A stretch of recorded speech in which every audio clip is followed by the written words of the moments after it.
받으시면 좋겠습니다. 오늘이 그날이었군요, 그죠? 네. 악보를 보지 않고 네. 감사하지 않습니까, 여러분? 네. 제가 개인적으로 좋아하는 찬양이어서 감사하기보다 오늘 말씀과 이게 잘 매칭이 되는 찬양입니다.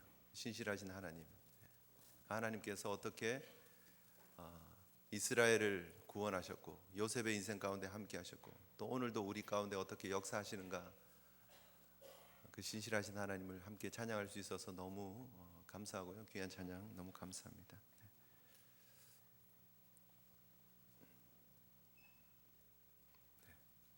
거의 다 자리를 잡으시고 착석하신 것 같습니다. 할렐루야. 네. 어떤 글을 제가 어디서 읽었습니다. 한 무신론자가 하나님을 믿지 않는, 신의 존재를 믿지 않는 한 사람이 숲을 산책을 하고 있었습니다. 그런데 어디선가 갑자기 곰이 막 달려와서 그 사람을 향해서 막 달려옵니다. 깜짝 놀라서 막 도망을 가다가 나무 뿌리에 탁 걸려가지고 넘어진 거예요. 이제 이러지도 저러지도 못하는 그런 상황입니다. 곰이 딱 와서 앞발을, 이 앞발입니까 손입니까? 네, 하여튼 들고 으앙 하고 있는 그런 상황인데 이 무신론자가 급하니까 하나님 살려주세요 그런 거예요.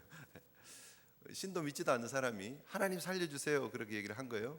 그런데 그 순간, 소리치는 그 순간 갑자기 곰이 자세를 딱 멈추고, 갑자기 산에서 불던 이 바람도 딱 멈추고, 나무도 흔들리지 않고, 새소리도 딱 멈추고, 모든 게 딱 멈춘 것 같은 그런 시간이 되었습니다. 갑자기 빛이 위에서부터 밑으로 쫙 그 사람을 비추더니 음성이 들립니다. 너는 평생 나를 한 번도 찾지 않다가 급한 상황이 되니 나를 부르는구나. 그럼에도 불구하고 네가 나를 부르니 내가 너를 기독교인으로 생각하고 내가 너를 구해 주려고 한다. 내가 너를 크리스찬으로 믿어도 되겠느냐? 그러니까 이 사람이 고민한 거죠. 내가 평생 하나님이라고 하는 존재를 믿지 않았는데, 내가 이 순간에 급해서 하나님이라고 내가 부르기는 했는데, 가만히 이렇게 분위기를 보니까 하나님이 진짜 개입하셔서 뭐 이렇게 날 구해줄 것 같은 그런 느낌이 드는 거예요. 그래서 이 사람이 곰곰이 생각을 하다가 그러지 마시고 하나님, 저에게 좋은 생각이 있는데 제가 뭐 크리스찬이 꼭 돼야 되는 거 그런 거는 아니지 않습니까? 그러지 말고 저 곰을 하나님 믿게 해주십시오. 그렇게 얘기합니다. 곰이 하나님을 믿으면 그 곰이 사람을 죽이지 않을 것 같아서, 그래서 그냥 곰이 하나님 믿게 해주십시오. 그렇게 얘기를 해요. 그랬더니 갑자기 그 빛이 쫙 사라지면서 곰의 표정이 싹 바뀌면서 막 으앙 이러다가 싹 웃는 표정으로 바뀌는 거예요. 이야, 이제 다 끝났구나. 근데 곰이 손을 딱 모으는 거예요. 드디어 살았구나. 근데 곰이 뭐라고 얘기를 합니까? 일용할 양식을 주셔서 감사합니다 하고 기도하고 잡아먹었대요. 네.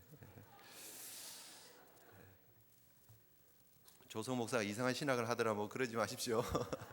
곰이 뭐 하나님을 믿더라 뭐 그런 얘기를 했다 이런 얘기 하시면 안 됩니다. 그냥 웃자고 한 얘기고. 네. 그런데 여러분, 이 무신론자처럼 현대 교회의 많은 성도들이 하나님을 필요에 의해서 찾고 있지 않느냐 하는 거죠. 내가 급하면, 내가 필요하면 하나님 살려주세요, 하나님 도와주세요, 하나님 큰일 났습니다 라고는 너무너무 많이 잘 합니다. 근데 마음속에 그 중심에는 하나님이 자리 잡고 있지 않는, 내가 주인이 되어 있는 무신론자와 똑같은 삶을 살아가고 있는 현대 크리스천들의 모습들이 혹시 우리 가운데는 반복되어지고 있지는 않느냐 하는 것이죠. 평소에는 하나님 믿는 사람인지 아닌지조차 파악하기 어려운 내 중심에, 기독교의 그런 하나님의 사랑에, 하나님 나라에 대한 관심보다는 나에 대한 관심, 나의 성공에 대한 관심, 나의 편안, 나의 유익, 나의 성공에 대한 관심만 가득 차 있다가 급하면, 일이 내 계획대로 잘 돌아가지 않으면 하나님 도와주세요, 하나님 큰일 났습니다 라고 하고 있는 이 무신론자의 기도와 똑같은 기도를 우리가 하고 있지 않느냐 하는 거죠. 그리고 조금만 상황이 변하고 조금 피할 구멍만 있으면 내가 생각하는 대로, 내가 계획하는 대로, 내가 크리스찬이 되는 것보다 곰이 그냥 하나님 믿고 내 상황이 변하면 되는 거지. 어쨌든 결과는 똑같으니까, 내가 안 죽고 살기만 하면 되는 거니까 라고 생각하고 융통성을 부린다고 하면서 우리 잔머리를, 내 합리화를 하면서 신앙생활을 하고 있지는 않느냐 하는 것입니다. 여러분은 어떻습니까? 신앙생활을 하고 있는 여러분들의 걸음들을 한번 쭉 짧지만 한번 생각 좀 해보세요. 내가 여기 지금까지 와 있는 이 모습, 과거에 나의 5년, 나의 10년, 나의 20년, 아니 나의 평생 하나님을 섬기고 내가 신앙생활을 하고 있다라고 하고 있지만, 과연 나의 신앙의 그 속으로 들어가서 그 구체적인 내면을 파헤쳐 놓고 보면 하나님 앞에서 과연 내 동기는 무엇이었고 내 마음은 무엇이었느냐 하는 것이죠. 여러분 행복하십니까? 형통하십니까? 왜 아멘이 안 나오고 왜 대답이 안 나옵니까? 여러분 내 삶의 환경을 보기 때문이죠. 내 처한 형편을 보기 때문이죠. 내 건강을 보기 때문이죠. 나보다 더 형통한 사람들이 많은 것 같고, 나보다 더 행복한 사람들이 많은 것 같고, 그래서 형통이라는 얘기에, 행복이라는 얘기에 아멘입니다, 그렇습니다, 제가 행복한 사람입니다, 제가 형통한 사람입니다 라고 당당하게 자신 있게 얘기하지 못하는 경우들이 너무너무 많지 않느냐는 거죠. 예배를 드리고 있는 이 축복의 자리에 와 있음에도 불구하고, 구원의 감격이 있다라고 얘기를 하고 있음에도 불구하고, 어린 양 보좌에 앉으신 우리의 어린 양 대속주 되신 그분을 찬양함에도 불구하고 우리가 행복하다라고 선뜻 얘기하지 못하는 모습들, 오히려 예수 믿지 않는데도 잘 되는 사람들, 어디서 이렇게 뭐 이런 거 있잖아요, 종 이런 거 하나 이렇게 딱 들고 여기 보면 $10 million 뭐 이렇게 써놓고 뭐 이렇게 복권 맞았다고 사진 찍은 사람들 부러워하고 그러고 있지 않느냐는 거예요. 우리의 모습. 누가 이렇게 해서 잘 됐더라, 누가 이렇게 해서 성공했더라, 누가 이렇게 해서 막 그런 이야기들 속에 우리가 막 우리 자신을 비교하면서 힘들어하고 어려워하고 고통 가운데 있는 모습처럼 막 낙심하고 좌절하고 있지 않느냐 하는 것입니다. 오늘 성경이 우리에게 무엇을 말하고 있습니까? 요셉의 인생이 하나님과 함께해서 형통했다라고 얘기를 합니다. 처음부터 끝까지 형통이었다라고 얘기를 합니다. 형통에서 형통으로 이어지는 삶이었다라고 얘기를 하고 있습니다. 그런데 그 형통이 전혀 우리가 생각하는 형통하고 거리가 멀다라는 것이죠. 분명히 우리가 이 본문을 좋아합니다, 사랑합니다. 벌써 이 시간이 좀 되었네요. 지난 시간에 제가 분명히 말씀드렸습니다. 우리가 이 본문을 너무 좋아한다고. 비록 우리가 힘들고 어려운 상황이 오지만, 그러나 그 상황을 역전시키시고 반전시키셔서 다시 우리에게 형통을 허락하실 하나님. 그런데 우리의 머릿속에 그 형통은 성공이라는 거예요. 우리 머릿속의 형통은 편안함이고, 우리 머릿속의 형통은 남들보다 더 나은 삶을 사는 것. 현대적으로 얘기를 하면 더 큰 집으로 살고, 더 좋은 차를 몰고 다니고, 더 인컴이 많아지고, 은행에 더 많은 저축한 돈이 있고, 그것이 형통이라고 생각하고 있지는 않느냐는 거죠. 물론 그것이 형통일 수 있습니다. 그러나 그 자체가 형통이 되어서는 안 됩니다. 형통이 될 수도 없습니다. 오늘 성경은 분명히 상황이 더 악화되어져 가는 요셉의 인생을 보면서도 분명히 사랑받는 아들이었습니다. 분명히 꿈꾸는 자였습니다. 채색 옷 입은, 정말 형들의 잘못을 잘못으로 볼 줄 아는 정말 괜찮은 아들 요셉이었지만, 그가 형들에 의해서 팔려가고 노예가 되고 종이 되어서 살아가는 그 삶 가운데서도 또 억울하게 오늘 본문에 그 주인의 아내의 유혹을 거절했다고 그 여인이 앙심을 품고, 이 종이 나를 겁탈하려고 그랬다고 해가지고 지금 억울하게 감옥에 들어가 있는 상황이 오늘 본문을 통해서 나오고 있습니다. 그런데 성경은 그럼에도 불구하고 요셉은 형통에서 형통으로 이어지는 인생이었다고 분명히 얘기를 합니다. 그러면 적어도 이 형통이 무엇인가에 대해서 다시 우리가 정리하고 그 형통의 개념을 다시 우리 가슴 속에 새겨야 되지 않겠느냐 하는 것이죠.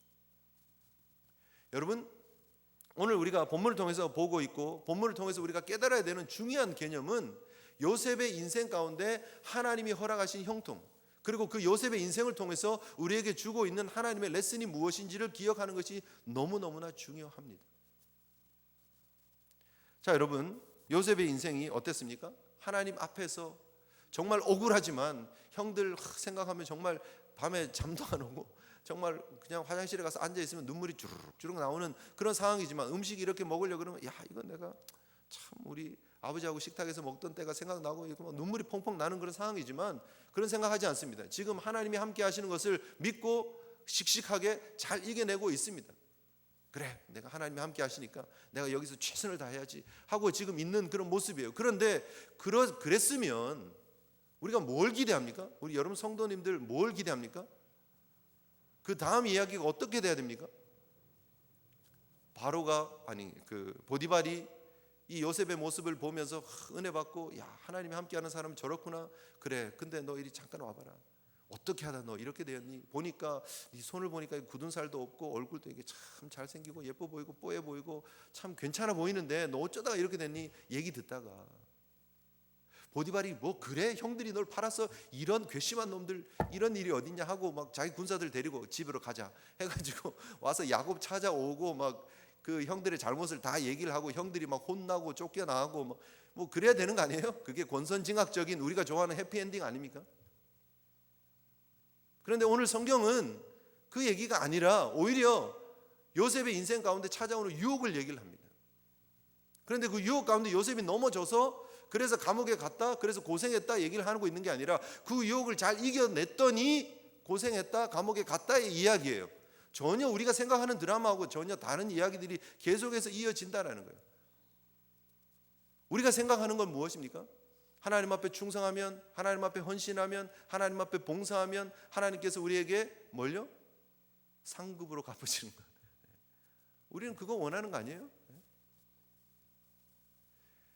여러분, 우리가 하나님 앞에 주일 예배 잘 드리고 주일 성수 잘하고 주일날 딴짓 안 하고 그리고 헌금 잘 준비해서 11조 드리고 감사헌금 드리고 또 성교 한다니까 또 성경금 드리고 하나님 제가 이렇게 열심히 봉사합니다. 주방 봉사도 하고 안내도 하고 차량 봉사도 하고 찬양대도 하고 찬양팀도 하고 여기저기서 막 교회 일들을 합니다. 구역 모임 한다 그러면 막 간식도 준비해서 나르고 하잖아요. 성교회 한다 그러면 같이 막 청소도 하고 교회 봉사도 하고 주방도 청소하고 뭐 하는데, 그런데 그 이후에 여러분 삶의 모습 속에 여러분이 기대하는 것들, 여러분이 생각하는 것들이 나타나지 않으면 우리가 하나님 앞에 뭐라고 기도하냐는 거죠.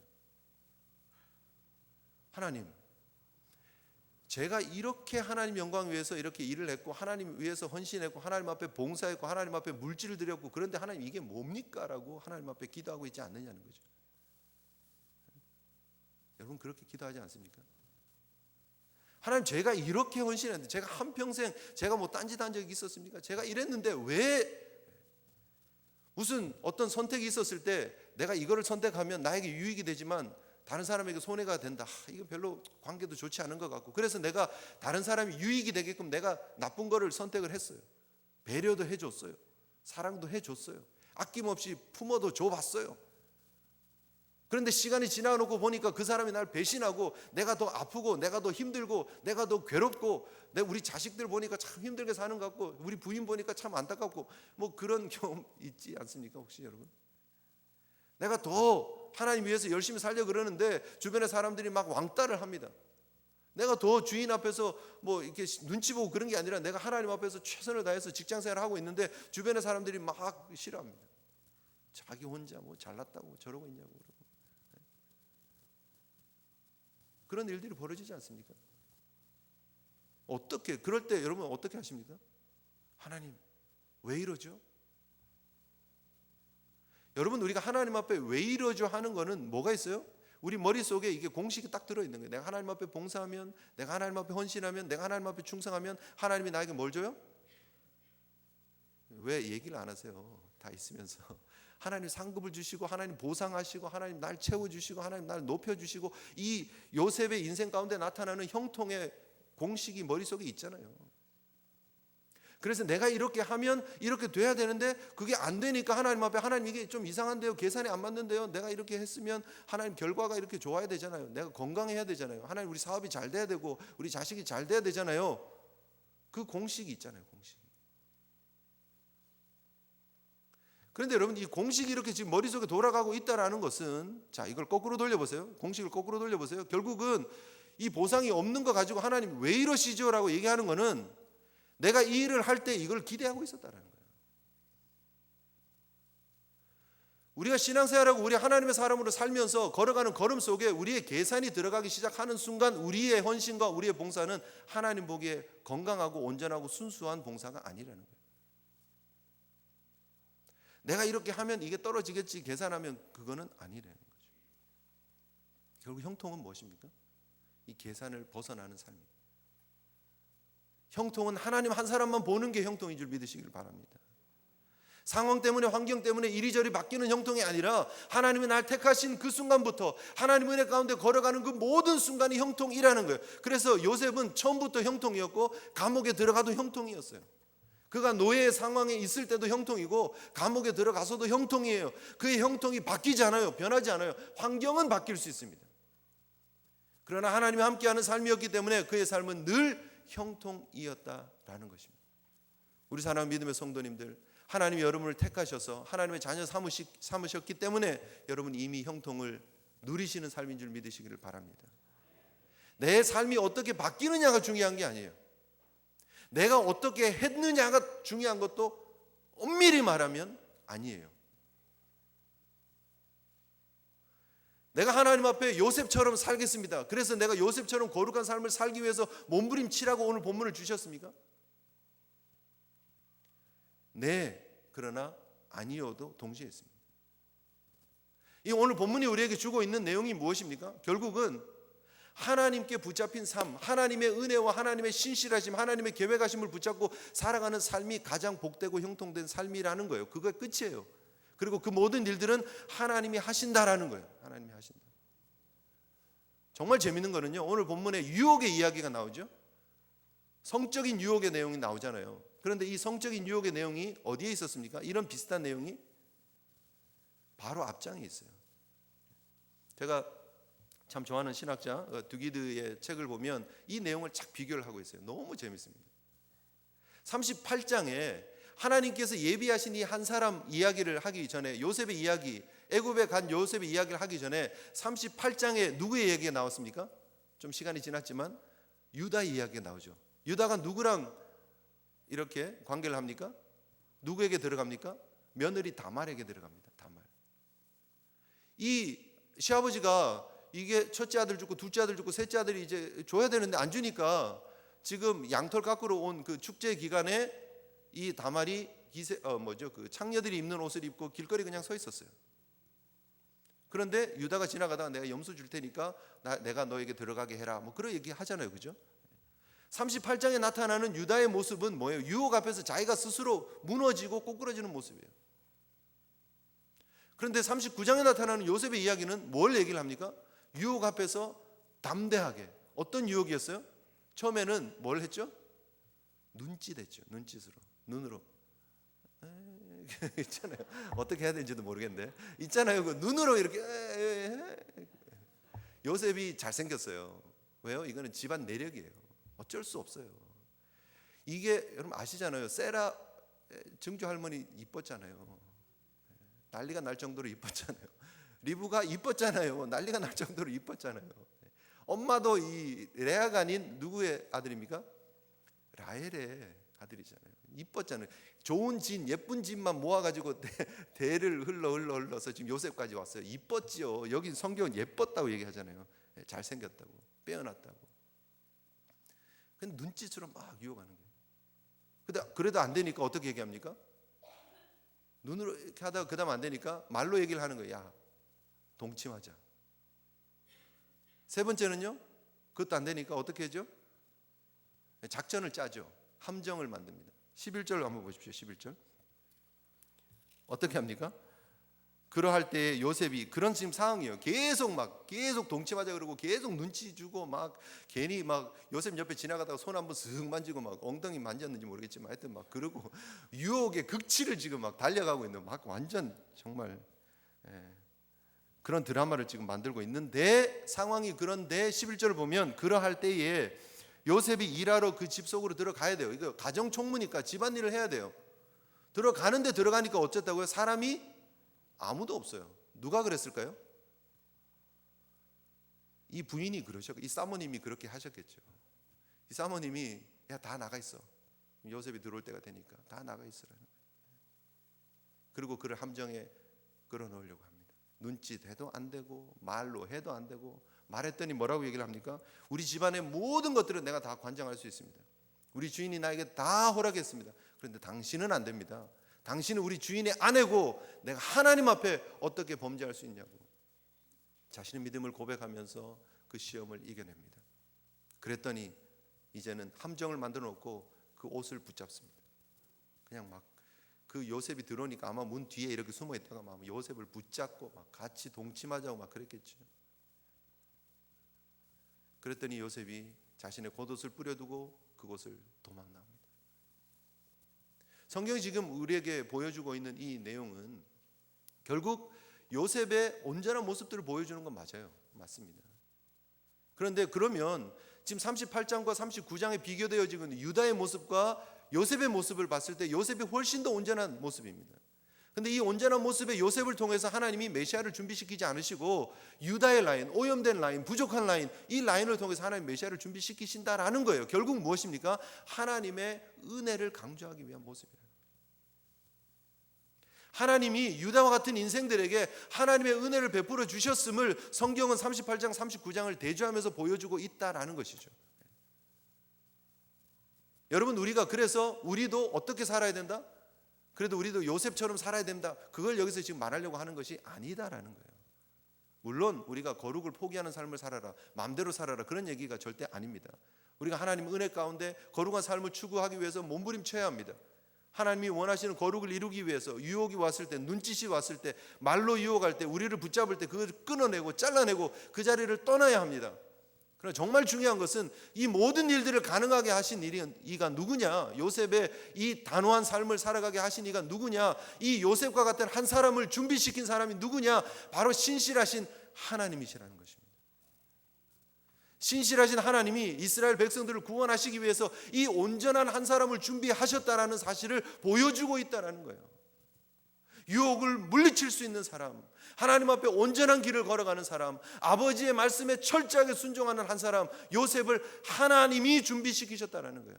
이스라엘 백성들이 지금 출애굽하면서 이 말씀을 들으면서 기억해야 되는 것이 무엇이냐면 하나님이 준비하신 이 한 사람 때문에 우리 모든 이스라엘 백성들이 구원을 받았다는 거예요.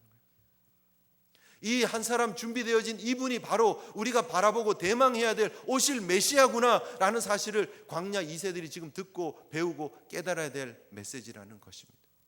오늘 이 시간에도 마찬가지입니다. 2015년 4월 마지막 주에 하나님 앞에 예배드리고 있는 저와 여러분들이 기억해야 될 것이 무엇이냐? 이 본문을 보면서 그래, 우리도 성적으로 깨끗하게 삽시다. 그래, 우리도 유혹을 물리치면서 건강하게 삽시다. 깨끗하게 착하게 삽시다. 그런 얘기를 하고 있는 게 아닙니다. 물론 그렇게 사셔야죠. 그러나 우리의 노력으로, 우리의 의지로 그렇게 살 수 있는 게 아니라는 거예요. 결국 무엇입니까? 우리를 구원할 수 있는 우리의 중보자 되시는, 우리의 구원자 되시는 예수 그리스도를 바라보는 것밖에 없다라는 거예요. 하나님이 준비하신 한 사람은 누구였다고요? 바로 이 요셉이었다고요. 이 요셉이 예표하는 사람이 누구였다고요? 바로 예수 그리스도였다라는 거예요. 이 요셉이 유혹받는 이 세 번의 유혹의 모습이 바로 마태복음 4장에 나타나는 예수 그리스도께서 성령이 이끌리셔서 40일 금식 후에 시험받는 모습으로 나타나고 있다라는 것이죠.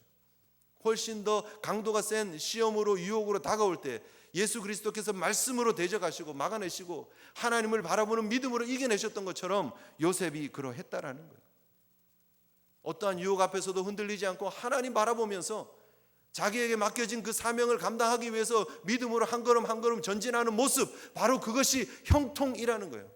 하나님 맡기신 사명을 위해서 걸어가는 것, 구원의 사역을 위해서 구속사적인 사명을 감당하기 위해서 쓰임받는 삶, 그것이 형통이라는 것입니다. 그래서 저와 여러분들의 삶이 형통인 줄 믿습니다. 우리가 이 땅에 마이너리티의 인생을 살아갑니다. 누가 봐도 우리는 머리가 까맣고 눈은 브라운색이고 키도 작고 몸매도 별로 좋지도 않고, 그래서 미국에서 옷 사면 막 와이셔츠 맞지도 않고 막 그냥 힘들고 어려워요. 그러나 우리가 힘들고 어려운 인생을 살아가고 있지만, 그러나 하나님이 우리를 택하셔서 우리를 구원의 도구로 사용하시기 때문에 우리는 형통인 줄 믿으시기를 바랍니다. 네. 내 상황이 어떻게 바뀌느냐는 중요하지 않아요. 하나님이 나와 함께 하시기 때문에, 내가 지금 구원의 그 여정을 걸어가고 있기 때문에, 내가 지금도 나를 위해서 구속하신, 나를 위해서 십자가를 지신 예수 그리스도를 바라보며 그분과의 연합된 삶을 살아가고 있기 때문에 오늘의 우리의 삶이 형통이고 오늘 우리의 삶이 승리가 되는 줄 믿습니다. 때로 우리가 넘어질지라도 중요한 것은 요셉이 하나님 앞에 범죄하지 않았기 때문에, 요셉이 이러한 삶을 살았기 때문에 하나님이 요셉을 선택하셔서 형통한 자로 삼으신 게 아니라는 거예요. 처음부터 요셉은 형통한 자였다는 거예요. 우리의 행위나 우리의 노력이나 우리의 의지를 가지고 우리가 하나님 앞에 형통한 자가 되는 게 아닙니다. 하나님이 이미 우리를 구원해 주셨고 하나님이 우리를 이미 형통한 자로 삼아 주셨기 때문에 우리가 형통한 삶을 살아가고 있는 거예요. 상황이 어떠할지라도 괜찮아요. 우리가 노예가 될지라도 괜찮아요. 우리의 삶에 병이 올지라도 괜찮아요. 우리가 감옥에 갈지라도 괜찮아요. 억울할지라도 괜찮아요. 사람들이 나를 왕따시킬지라도 괜찮아요. 하나님의 구원의 사역을 이루어가는 삶이면 그것이 형통이라는 거예요. 물론 그렇다고 해서 다 가난하게 살고 힘들게 살고 어렵게 살고 그냥 그렇게 살아라는 얘기가 아니죠. 그렇게 하나님만 바라보며 살면 하나님이 하나님 복음을 위한 삶으로, 인생으로 이끌어 가신다는 거예요. 그래서 여러분이 그런 인생의 삶을 살아가시는 거예요. 그 인생을 살아가는데 필요하면 하나님이 건강도 주시고, 그런 인생을 살아가는데 필요하면 하나님 물질도 주세요. 그런 인생을 살아가는데 여러분 자녀들이 필요하면 하나님이 여러분 자녀들의 앞길을 열어주셔서 시온의 대로를 넓혀주시고 여러분 자녀들의 앞길을 하나님이 축복하실 줄 믿습니다. 그래서 영향력 있는 인생으로 사용하실 거예요. 그러나 그것이 내 열매를 따먹기 위한 목표가 되면 안 된다는 거예요.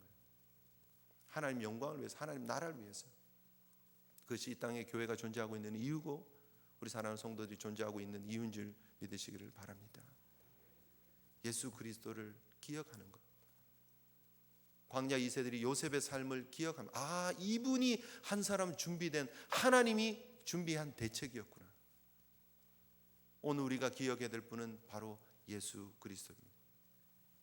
그분이 나를 위해 준비된 메시아였구나. 그분이 나를 위해 준비되어진 구속자였구나. 그분이 나를 위해서 십자가를 지시고 그분이 나를 위해서 부활하셔서 나에게 이 생명을 허락하셨구나. 나에게 이 구원을 허락하셨구나. 그 주님 붙잡고 가는 거예요. 그 주님과 연합해서 이 땅의 길을 걸어가는 거예요. 그러면 그 주님과 함께 우리도 이 유혹을 이겨낼 수 있는 거예요. 비로소 주님께 붙어 있을 때, 주님을 의지할 때에 성령의 은혜 가운데 그 주님이 주신 능력으로 우리가 이겨낼 수 있는 거예요. 조금씩 부족하지만 우리가 예수 믿는다고 해서 완벽한 100점짜리 인생이 되고 이후로는 하나님 앞에 흠없고 티 없는 온전한 삶을 살며 하나님 앞에 영광 돌리기, 그러지 않잖아요. 성화의 과정에 있는 삶이고 우리의 모습 속에 연약함이 있고 부족함이 있고, 그러나 그럼에도 불구하고 이 한 사람 준비하신 요셉처럼 이 한 사람 준비한 예수 그리스도와 함께 연합된 우리가 그 예수 그리스도의 은혜의 공로를 하나님이 봐주시면서 우리가 하나님 앞에 인정받는, 하나님 앞에 의롭다함을 받는 인생으로 바뀌어질 수 있다는 것입니다. 그것을 누리는 것이 진정한 행복임을 기억하시기를 주님의 이름으로 축복합니다. 잘못된 형통, 잘못된 성공 바라보면서 쫓아가지 마시기를 부탁드립니다. 여러분, 최근에 계속해서 나오는 이야기들 있잖아요. 뉴스에마다 오르락 내리락 하는 사람들 이름 있잖아요. 최근에 그 자살하시고 돌아가신 분 있잖아요. 성완종 회장. 이분이 자수성가형 정주영 회장하고 이렇게 견줄 정도로 참 괜찮은 서산 토건에 들어가서 그냥 사원으로 들어갔었어요. 옛날 서산 토건 조그만 규모였으니까 그분이 인수받을 때 200만 원에 인수받을 때니까 얼마나 작았겠어요. 그냥 노가다 하는 거예요. 그냥 쉽게 말하면. 근데 거기 들어가서 성실히 일을 했습니다. 결국 서산 토건 자기가 되고 그 다음에 기업을 늘려가고 인수하고 늘려가고 하면서 경남 기업 해외로도 막 나가고 그랬습니다. 결국 드러나 있는 모습들이 뭡니까? 각종 그냥 정말 로비로 그 일들을 이루어 갔다라는 것을 우리가 지금 보잖아요. 그런데 그분이 장로님이십니다. 성완종 이렇게 찾아보십시오. 위키피디아 딱 누르면 종교, 개신교 딱 나옵니다. 이규태 회장 방산 산업의 대부 아닙니까? 클라라 속한 그 연예 기획사도 하고. 그런데 이분이 체납한 세금이 얼마인지 한번 찾아보세요. 금방 나옵니다. 이거는 몇백억 되는 세금을 체납하고, 그리고 방산 비리 이렇게 부풀려 가지고 중간에서 이렇게 착복하고, 그리고 교회를 통해서 돈 세탁하고, 그리고 교회 안에다가 자기 집무실을 만들어 놓고, 비밀방을 만들어 놓고, CCTV 빌딩 주변을 다 관찰할 수 있는 CCTV 자기 방에 들어와 있고, 비밀의 방에, 그리고 비상시에 탈출할 수 있는 엑짓을 만들어 놓고. 그분이 교회 장로님이십니다. 방산 비리 드러난 그런 부정 총액이 1981억 정도 됩니다. 1981억. 그 중에 해군 쪽에 관계되는 비리가 1709억입니다. 1709억. 거의 해군이 엄청 해 먹었죠, 그죠? 해군 쪽에서. 근데 이쪽에 가장 중심에 있었던 인물이 누구냐? 전 해군 참모총장 정옥근이라는 분입니다. 이명박 대통령 때 해군 참모총장으로 취임을 했죠. 취임할 때 군성교회 있습니다. 아주 큰 군성교회가 있습니다. 여러분 잘 아는 선교사 목사님이 이렇게 대표로 있는 그런 군성교회에서 취임 감사 예배 막 하나님 앞에 드리고. 근데 그분이 해군 비리에 거의 막 연루되어 있습니다. 그 해군 있습니다. 간부가 해군 안에 이게 지금 이게 납품하는 거에 비리가 있다 해가지고 막 언론에다 이렇게 떠발린 거 있었습니다. 그때도 입 다물게 시켜놓고, 그리고도 계속 했습니다. 그때 군인 복지기금 그 이후로도 계속해서 매달 해가지고 5억 몇천억 챙기고, 이번 1월 13일에 7억 7천만 원 방산업체로부터 뇌물 받아가지고 결국은 구속됐죠. 장로님입니다. 요즘 뉴스에 나오는 인물들 보면 다 목사, 장로 왜입니까? 성공이 형통이라는 그림 때문이에요. 와, 성공한 회장님 간증 집회 다니고 막 그랬어요. 하나님이 이렇게 복 주셨다, 하나님이 이렇게 하셨다. 성공 이 형통이라고 그림을 그리면은요, 그렇게 넘어지는 거예요. 형통은 형통일 뿐이에요. 형통하지만 망할 수 있고요, 형통하지만 고생할 수 있고요, 형통하지만 아플 수 있고요, 형통하지만 억울할 수 있고요, 형통하지만 낮아질 수 있습니다. 하나님의 나라를 위해, 하나님 복음을 위해서 쓰임받는 삶인데 그게 힘들 수 있습니다. 주님의 제자들처럼, 사도들처럼, 사도 바울처럼 십자가로 거꾸로 지기도 하고 목이 잘리기도 하고, 그게 형통입니다. 오늘 하나님 나라를 위해서 일하고 있는 모든 사람들, 그들의 삶에 어려움이 있기도 하고 아픔이 있기도 합니다. 그러나 그것이 형통인 줄 믿으시기를 주님의 이름으로 축복합니다. 오늘 우리의 삶에 적용해야 됩니다. 여러분, 우리의 삶에 조금 업앤다운이 있을 때마다 하나님 형통이 깡통됐다, 형통이 깡통됐다, 이거 왜 이러죠 제 인생이? 그러고 있지 않느냐는 거예요. 그럼 환경이 왔다 갔다 하는 것일 뿐이지 나는 형통에서 형통으로 가는 인생이에요. 요셉의 인생에 한 번도 형통을 떠난 적이 없어요. 늘 형통이었어요. 하나님이 늘 함께하는 인생이었어요. 그래서 이 39장은 처음부터 그의 인생을 형통이라고 얘기를 하고 마지막까지 그는 형통이었다고 얘기를 합니다. 환경은 바뀌었어요. 아버지의 사랑받는 아들에서 이제는 감옥에 있는 죄인의 모습으로 바뀌었어요. 그런데 그는 형통이래요. 여러분, 우리 인생에 어떤 상황이 오더라도 하나님이 함께 하시기 때문에 형통함을 기억하시고 형통의 삶을 누리시는 우리 귀한 주의 종들 되시기를 주님의 이름으로 축복합니다. 계산하지 마시고 따지지 마시고 하나님께 붙잡혀 있으시기를, 주님만 바라보시기를, 주의 은혜면 충분합니다 라고 고백할 수 있는 저와 여러분 되시기를 주님의 이름으로 축복합니다. 함께 기도했으면 좋겠습니다.